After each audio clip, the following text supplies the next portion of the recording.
আমরা জয়েন্ট ফ্যামিলিতে বাস করি, এমত অবস্থায় পর্দার বিধান জানতে চাই। 10 নম্বর প্রশ্ন, ভাই জয়েন্ট ফ্যামিলি ইসলামের অনুমোদিত জিনিস না।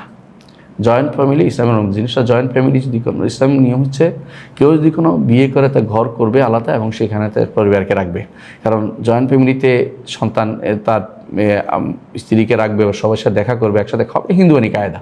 হিন্দুরা সব বউরা একসাথে আসবে খাবার নিয়ে, জামাইরা একসাথে বসে খাওয়াবে, এই জাতীয় জিনিসগুলি একান্নবর্তী পরিবারের সিস্টেমটা ইসলামে নাই। পিতামাতা তাদেরকে দেখাশোনা করবে, তাদের সাথে কেউ থাকবে, কিন্তু বউকে সবার সাথে একসাথে রাখতে হবে জরুরি না। ঘর করবে আলাদা, ঘর রাখবে, পাশে ঘর দিবে, একটা ঘরে থাকবে, নিজে যাবে, প্রয়োজনে পিতামাতাকে হেল্প করবে, পিতামাতাকে বউরা হেল্প করবে, নিজে হেল্প করবে, সব ঠিক আছে। কিন্তু হামু আল মাউত রাসূলুল্লাহ যেটা বলেছেন, দেবর বা দ্বিতীয় বর যেটাকে বলে নাউজুবিল্লাহ, এরা কোনোদিনই দেখা দিতে পারবে না, ভাবির সাথে দেখা দেওয়া অনুমোদিত না, এটা শরীয়ত অনুমোদন করে না।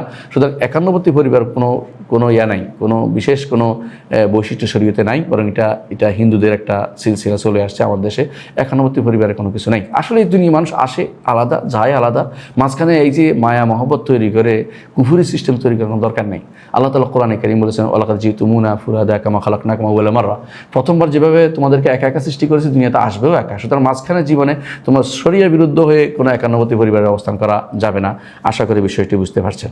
পর্দা লঙ্ঘন করা যাবে না, পর্দা মেনে আলাদা হতে হবে। প্রয়োজনে তিনি কথা বলবেন, পর্দার যতটুকু শরীয়ত অনুমতি অতটুকু স্বরে কথা বলবেন। প্রয়োজনে তিনি কাপড় চোপড় পরেও কথা বলতে পারবেন, অর্থাৎ তিনি পর্দা রক্ষা করে তার অন্যদের সাথে কথা বলতে পারবেন, কিন্তু মন নরম করে মিহি সুরে কথাবার্তা বলতে পারবেন না এমন কোনো ব্যক্তি যে তার মাহরাম নয়।